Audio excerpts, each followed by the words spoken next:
بسم الله الرحمن الرحيم. الحمد لله رب العالمين، والصلاة والسلام على أشرف الأنبياء والمرسلين، نبينا وحبيبنا محمد بن عبد الله وعلى آله وصحبه أجمعين. أما بعد، خوش برايد زيد عزيز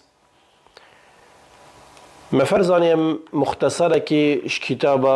صلاة المؤمن، مفهوم وفضائل وآداب وأنواع وأحكام وكيفية في ضوء الكتاب والسنة، يا شيخ الدكتور سعيد بن علي بن وهف القحطاني قد تعالى جرازيبة كو أف نفيجاني أو بيغمبري صلى الله عليه وسلم قوتي وجعلت قرة عيني في الصلاة ببلك شاوي من وخوشي والصبر إنانا من خد تعالى كريت نفيجي لو ما وصلت شبوية كو پیغمبر خودی صلی الله علیه وسلم که با تنگاوی که دا یانجک بهن تنگیک بو چبوية دا بشت بلالي أريحنا بها يا بلال بوما بانك دا أي بلال دا أم بچنت نبيج دا خلوي أتقل رب العالمين بكين جل وعلا. في كتاب هني يا هاتي ورقتن كو فايدك زيدا ترجيحات وتقريرات الشيخ علامة عبد العزيز بن عبد الله بن باز رحمة خذ ليبة وخذ تعالى قبري يرون كتن وكي الشيخي خو خدانا كتابي إشارة بداية. طبعا كتاب قالك برفرها يعني قالك تشتاود فاد قلتن لو ما فرزاني أم وقت من نبيجا خد كي نبيجا كم مظبيط بتن خيرا ما كامل بتن درجة ملك خذ تعالى برزو بلند بن. أم بحث بكين المبحث الأول تعريف الطهارة وأنواعها. كطهارة شدشتا بري أم نبيجي بكين لازم أم طهارتي وباقجية بزانين. أم زان دي چاوا دست نبيجا درس شوين دي چاوا سري خوشوين دي چاوا جلكت مت باقج بن دي چاوا أو جهة أم نبيجي لتكين يا باقج بتن أو أم استعمال كينو بكارتين يا باقج بتن أبا هني همي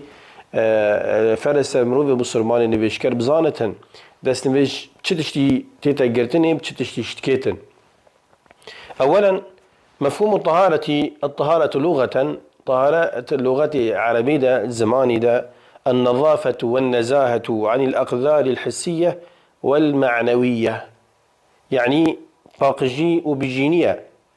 إشهار تشتكي أقذار يعني تشتي بيس أو نجس أم دجني شي حسيبة برجاف أم ببينين دستي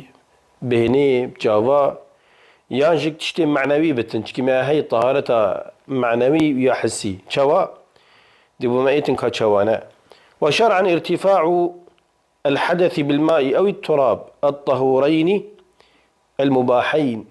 يعني حدث دست نفيج بيتا قرتني آن سري خمرو بشوتن داش بنفيجي آن بي دست نفيجي دركبتن لشي باقج بتن وعضايت اندامت لشوي يدست نفيج شيشتني بين شيشتني بقرتني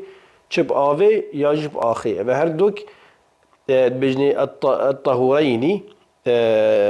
المباحين خذي تعالى كلينا طاهر كو مروشتن كاربينتن وخذي حلال كلينا.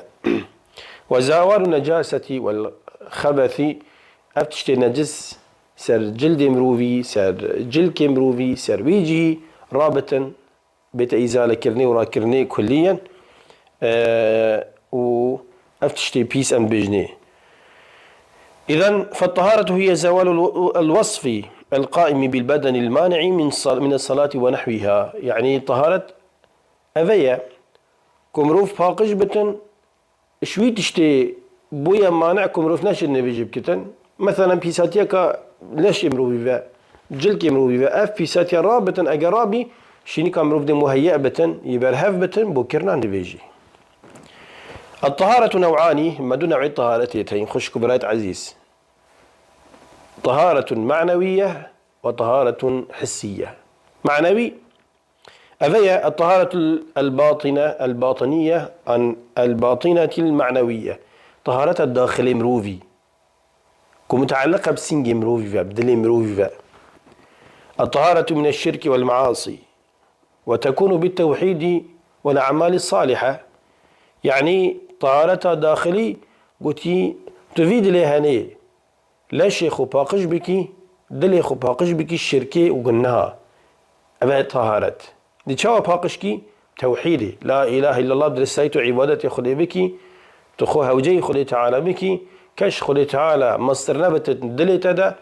کس خودی تعالی ویانتر نبتن دلت دا ترساتا اش كسك نيت مقابلي خودي تعالى يعني ترسى خودي تعالى شمي ترسى مصدر بتن هذه سبع أعمال الصالح كريارة باش وكي نفيجي روجيه دانا خير وخيراتا سردانا صلاف كرني هذا همي أعمال الصالح وهيشوي بتر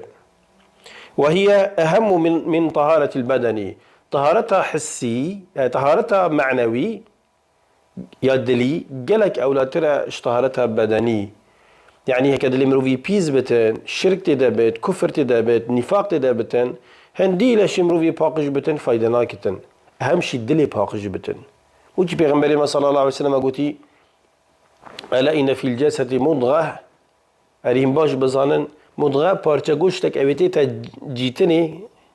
ددانا شينا ددانا اللي بتن بجني بارچا گوشت بجني مضغة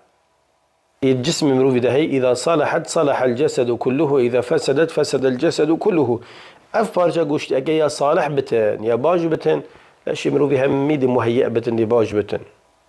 أجر أف بارجا قوشت يا علت بتن اكسباير بتن خراب بتن لاشي مروفي همي خرابت بتن تعبانت بتن ألا وهي القلب رسول خدي صلى الله عليه وسلم إشارة دادلي خوتي أوجد دلي مروفي كدلي مروفي مزبيط بتن أعضاء لاشي مروفي مزبيط بن يعني حسابك بيت شابي وكي ثلاجة اف ثلاجة هاني مثلا افات تشتمرو في باريزتن اش خرابوني ورزيني وغيري وانا اگر ثلاجة بخو خرابي بتن هنديتو تشتاب كاتي دادي خراب بتبيج بتن عند الامرو في جي وصايا اگر دل بيز بي دل بيج بي دل شكار كات اعضاء لاش يمرو في هميد شكار كبن الله تعالى شو بيجتن إنما المشركون نجاسون هنديك مشرك نجاسة شوا نكو لشي وان بيسا نكو جلكي وان بيسا وإنما بيساتيا الشركية النكهي دليوان تجي كفر والشركة تدهي وبحسي بصرمانة كتن وقت بيغنبري صلى الله عليه وسلم بحسي بصرمانة كده قلتي إن المؤمن لا ينجس مروفي بصرمان بيسنابتن يعني أصل بصرمانة ده باقجية چکی ایمان بخوده هی دل که پاک و پاکج و خاونه تده هی دیری حقدی و نویانه و کربوکینه و شرکه و نفاقه و دریاتی و غیری وان تشتیت هنیه اذن نفس امروی بیتا پاکش کرنه دل امروی پاکش بتن شرکه باخلاص و توحیده و یقینه انسان دل خو پاکش کتر فکرنا قلناها پیساتیا قلناها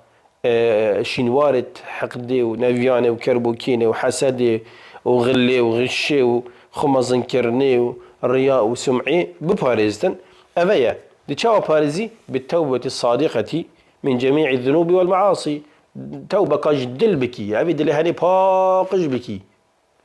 ببي بلا أف وكي جلكا كنينة كانت غسالة دا ومادش هميا قويتر وباقشتر ببيتا شيشتني وآوي وجارك دي بيتها زهاكرني وجارك دي بيتها مكوي دلك صافي بتن عند الامروف يجي توبانا صوح صافي بتباقجو بجيم بتن بيتا اوتي كرني طازع سرو شني خو ابدي ياخذ فروش ياخذ تعالى وهذه الطهارة هي شطر الإيمان طهارتها دلي باقجيا دلي الشركة وكفرة وانتشتا نيفكا إيمانية والشطر الثاني الطهارة الحسية بارجادو يا إيماني أن باقجية حسية يعني أو تشتل برشات تديتني جلك مروفي بلاش مروفي بيجهة نفيجلتكي النوع الثاني الطهارة الحسية وهي الطهارة من الأحداث والأنجاس وهذا هو شطر الإيمان الثاني طهارة دوي بارجادو يا إيماني كلاش مروفي جلك مروفي جه مروف نفيجلتكتني باقجو بجيم بتن قال صلى الله عليه وسلم والطهور شطر الإيمان وكي بيغمري خدي قوتي طهور يعني باقجي نيفكا إيمانية وتكون بما شرع الله من الوضوء والغسل أو التيمم عند فقد الماء باقجي بتشي بتن كارينانا آوي مثلا أو تشتي خدي بمري في حلال كي كود استنفيج بشوت آوي عادة مثلا جراهي بآوي دي شوي جراهي دي سري خب شوي جراهي مثلا دي آخي استعمال كي بكاريني أو جدبو مئتن كاتشوا كانجي آخي وقت آف تنشأ بكاربيني يانجك آف دستا النكات. وزوال نجاسة أو إزالتها من اللباس يعني باقشكرنا راكرنا تشتي نجس بجلكو جهو لاش مرويفة بيت إزالة كرني وراكرني ونهيلاني والبدني ومكان الصلاة.